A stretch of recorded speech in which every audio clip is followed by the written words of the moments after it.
Right. ఈ మధ్య కాలంలో Instagram at the same time ఈ రీల్స్, హ్మ్. ఈ ఇన్‌ఫ్లుయెన్సర్‌లు, తర్వాత ఈ ఎక్కువ వ్లాగ్స్ చేసుకునేవాళ్ళు. వాళ్ళ మీద పేరెంట్స్ ఎక్కువగా ఫోకస్ చేస్తున్నారు. యాహ్! వాళ్ళు అదే ఫాలో అవుతున్నారు కూడా. సో, అలాగే పిల్లల లైఫ్ స్టైల్ లీడ్ చేస్తున్నారా? ఇది ఎంతవరకు ప్రభావం చూపిస్తుందంటారు? జనరల్‌గా ఇంట్లో పేరెంట్స్ ఏంటంటే, వాళ్ళకి తెలిసిన ఏదైనా మంచి విషయం ఏమైనా ఉన్నా, వాళ్ళు ఫాలో అవుతున్న వాళ్ళు ఇన్‌ఫ్లుయెన్సర్స్ బాగా చెప్తున్నా గూడా, ఇమ్మీడియేట్‌గా నెక్స్ట్ వాళ్ళ ఫ్యామిలీ గ్రూప్స్‌లోనో, లేకపోతే ఫ్రెండ్స్‌కి ఇలాంటి వాళ్ళకి షేర్ చేస్తుంటారనమాట. హ్మ్. సో, మంచిదైతే ఇట్స్ ఓకే. బట్ అందరిని మాత్రం బ్లైండ్‌గా నమ్మకండి అనేది అందుకే నేను. ఓకే.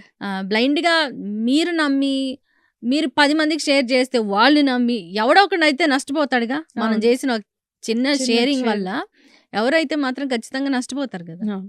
రైట్. అయితే ఇప్పుడు ఈ మధ్య కాలంలో ఫారిన్ స్టడీస్ అనగానే ప్రతి ఒక్కళ్ళు కూడా అక్కడికి వెళ్ళి కొంతమంది ఫారిన్ ఎళ్లి చేసినోళ్ళు కూడా ఉన్నారు. హ్మ్. సో, వాళ్ళు ఫారిన్‌లో ఉన్న గ్లామర్ గురించయితే చెప్తారు తప్ప, యెస్. అక్కడున్న స్ట్రగల్ గురించి ఎవరు రియాలిటీ చెప్పరు. గురించి చెప్పరు. చెప్పరు. వాడికి ఐ మీన్ వాళ్ళున్న ఎన్విరాన్మెంట్ చెప్పరు. హ్మ్. లిటరల్లీ చెప్పాలంటే లైక్ కొన్ని కొన్ని కంట్రీస్ అండి. యూఎస్ ఇట్లాంటి కంట్రీస్‌లో కాస్ట్ ఆఫ్ లివింగ్ ఎక్కువుంటుంది. ప్రాపర్‌గా పడుకునే ప్లేస్ ఉండదు.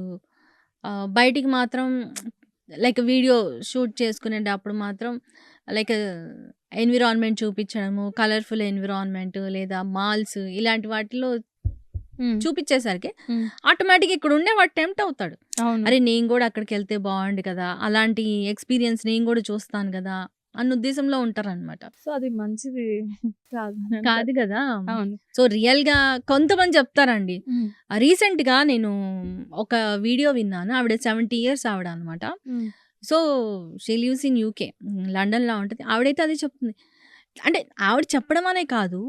నాకు తెలిసి గూడా నా కళ్ళతో గూడా నేను చూసాను. నేను ఫారిన్ కంట్రీస్‌లో ఉన్నప్పుడు నా కళ్ళతో నేను కూడా చూసాననమాట. హ్మ్.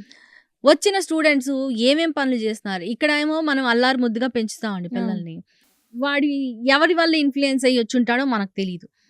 ఆహ్, రెస్టారెంట్‌లో ప్లేట్లు కడిగే వాళ్ళేనా, సర్వ్ చేసే వాళ్ళేనా, తప్పను నేను. డిగ్నిటీ ఆఫ్ లేబర్ అది నేను తప్పను. బట్